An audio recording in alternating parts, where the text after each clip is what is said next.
अल्लाह ताला क़यामत में हमसे ज़रूर पूछेगा कि तुम्हारे पास जो इंटेलेक्ट तुम्हें दिया गया था, तो सोसाइटी में इस इंटेलेक्ट से तुमने क्रिएट क्या किया। इंटेलेक्ट तो बहुत बड़ी चीज़ होती है। अक्ल और दानिशमंदी और विजडम, हिकमत, इल्म, ये तो बहुत बड़ी चीज़ें होती हैं, इतने बड़े गिफ्ट्स होते हैं। ये इसके आगे तो दुनिया का कोई गिफ्ट मैटर ही नहीं करता। इनमें तो बहुत अथॉरिटी और पावर होती है। और अल्लाह ताला तो इल्म के साथ हिकमत का लफ्ज़ और हुक्म का लफ्ज़ भी इस्तेमाल करता है कि अथॉरिटी भी है, विजडम भी है। तो तुमने इससे क्रिएट क्या किया, तुमने सोसाइटी में इससे क्या पॉजिटिविटी पैदा की, लोगों को कैसे बेहतरी की तरफ तुमने बुलाया।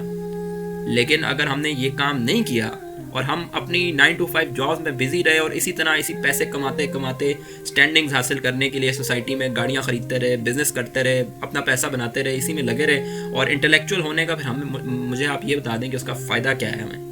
कि हम एक मुसलमान घराने में एक इंटेलेक्चुअल शख्सियत के पैदा होने का और फिर वो हर्ड की डेफिनेशन ऑफ सक्सेस को फॉलो करता करता जिंदा रहा और उसी पे मर गया, तो क्या कमाया, क्या फ़ायदा हुआ इसके इंटेलेक्चुअल होने का। ये काम तो कोई भी कर सकता।